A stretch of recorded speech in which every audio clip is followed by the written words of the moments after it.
আসসালামু আলাইকুম দর্শক, হোম এগ্রো নার্সারির আরেকটি নতুন ভিডিওতে আপনাদের স্বাগতম। দর্শক, আপনারা দেখতেছেন আমার জাদু শশার প্রজেক্ট। আর মালিক সিডের জাদু শশার বীজ এখানে রোপণ করা হয়েছিল জানুয়ারির 20 তারিখ। সেই হিসাবে আজকে 21 তারিখ, তাতে 32 দিনের মতো বয়স হয়েছে এই গাছের।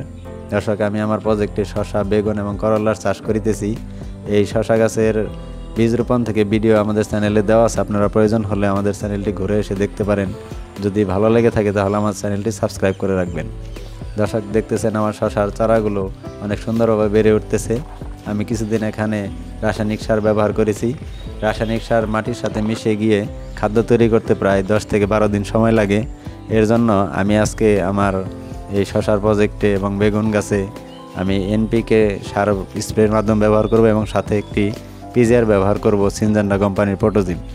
দর্শক, আপনারা দেখতেছেন এখানে আমার 16 লিটার পানির ড্রামে, স্প্রে ড্রামে আমি এখানে এসিআই কোম্পানির আমেরিকান এনপিকেএস যে সারটি রয়েছে স্প্রের মাধ্যমে ব্যবহার করা হয়।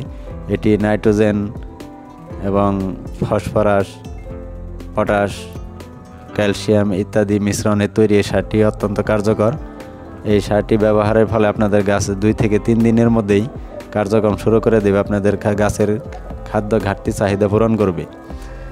যেহেতু রাসায়নিক সার খাদ্য তৈরি করতে 10-12 দিন সময় লেগে যায়, এর জন্য আমি আমার প্রজেক্টে এখন যে ফুল ফল জালি চলে আসছে, এর জন্য গাছের খাদ্য চাহিদা তাড়াতাড়ি পূরণের জন্য আমি এখানে এনপিকে সার ব্যবহার করিতেছি এবং সাথে পিজিআর হিসেবে সিনজেন্টা কোম্পানির প্রোটোজিম ব্যবহার করিতেছি। এই প্রোটোজিম অত্যন্ত কার্যকরী আপনাদের গাছের ফুল ফল বৃদ্ধিতে এবং আপনার গাছের বৃদ্ধিতে সাহায্য করে থাকে। এটি সামুদ্রিক শৈবাল থেকে উৎপাদিত একটি পিজিআর অত্যন্ত ভালো কাজ করে থাকে। দর্শক, এই 2টি পিজিআরে আমি লিটারে 2 গ্রাম হারে ব্যবহার করব। আমি ভালো করে মিক্স করে 16 লিটার পানিতে 32 গ্রামের বা 35 গ্রামের মতো দিয়ে ভালো করে মিশিয়ে নিয়ে আমি গাছগুলো সম্পূর্ণ ভিজিয়ে স্প্রে করব। দর্শক, আমি এক হাতে ভিডিও করতেছি, এর জন্য হয়তো স্প্রের ভিডিওটা আপনার দেখাতে পারলাম না।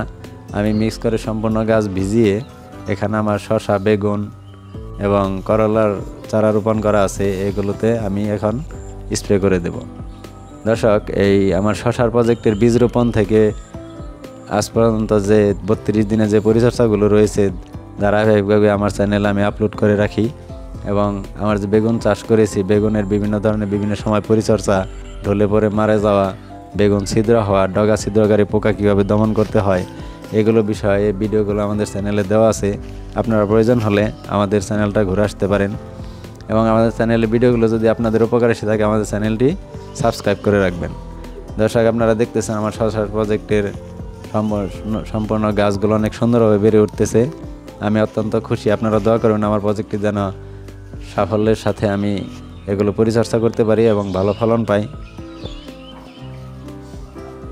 দর্শক, পর্যায়ক্রমে আমি আমার সম্পূর্ণ গাছগুলো স্প্রে করার পরে আপনারা দেখতেছেন এখানে বেগুন গাছে প্রচুর বেগুন ধরে আছে।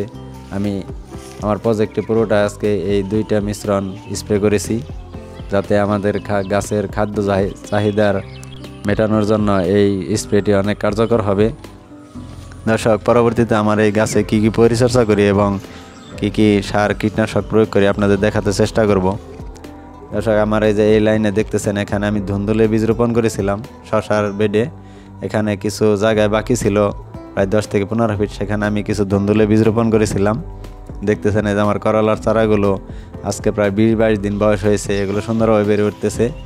এই করলার চারাগুলো দেখতেছেন, এই করলার চারাগুলোর বয়স 22 দিন, এগুলো মাচা দেওয়ার উপযুক্ত হয়ে গেছে। আমি 2-1 দিনের মধ্যে এখানে মাচা দিয়ে দিব এবং কিছুদিন আগে এখানেও সার প্রয়োগ করেছি।